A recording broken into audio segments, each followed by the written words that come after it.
व्याजाच्या पैशांच्या वादातून बारामती तालुक्यात सावकाराचा खून करून पळालेल्या दोघांना चाकण पोलीस ठाण्याच्या हद्दीत बहुळ गावाच्या हद्दीत डोंगरात लपून बसलेले असताना चाकण गुन्हे शाखेच्या पोलिसांनी अटक केली। रोहित गाडेकर असे बारामती तालुक्यात खून झालेल्या तरुणाचे नाव आहे, तर खून करणारे सागर माने आणि विक्रम मासाळ अशी अटक केलेल्या दोघांची नावे आहेत। बारामती तालुक्यातील सोरटेवाडी गावाच्या हद्दीत एका 27 वर्षीय तरुणाचा धारदार शस्त्राने वार करत खून केल्याची घटना घडली होती। ही घटना शनिवारी रात्री 11 वाजण्याच्या सुमारास घडली होती। वडगाव निंबाळकर पोलीस ठाण्यात या प्रकरणी गुन्हा दाखल करण्यात आला होता। आर्थिक व्यवहारातून सदरचा खून झाल्याची बाब समोर आली होती। सोरटेवाडी कुलकर्णी चारी येथे आरोपींनी रोहित गाडेकर यांच्या छातीवर आणि मानेवर धारदार शस्त्राने वार करून खून केला होता।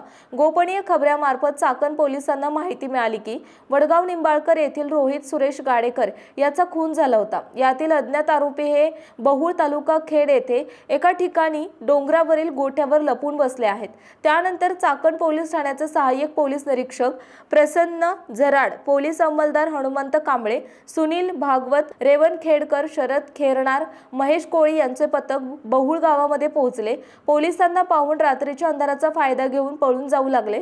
पोलिसांच्या पथकाने गोठ्यातून पळून जाताना पाठलाग करून दोघांना ताब्यात घेतलं। संशयित आरोपी सागर आणि विक्रम यांनी सदरच्या खुनाच्या गुन्ह्याची कबुली दिली।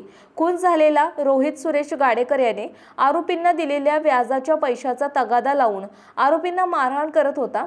त्याच वादाच्या कारणावरून आरोपींनी कोयत्याने मारहाण करून रोहित गाडेकर यास जीवेठार मारून खून केला असल्याची माहिती चाकण पोलिसांना दिली आहे।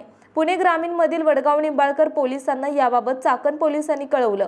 खुनाच्या घटनेतील संशयित आरोपी सुमारे 10 वर्षांपूर्वी चाकण परिसरात वास्तव्यास होते, त्यामुळे त्यांना चाकण परिसराची माहिती होती। त्यामुळे त्यांनी खून केल्यानंतर लपण्यासाठी चाकण जवळील बहुळमध्ये येऊन आसरा घेतला होता।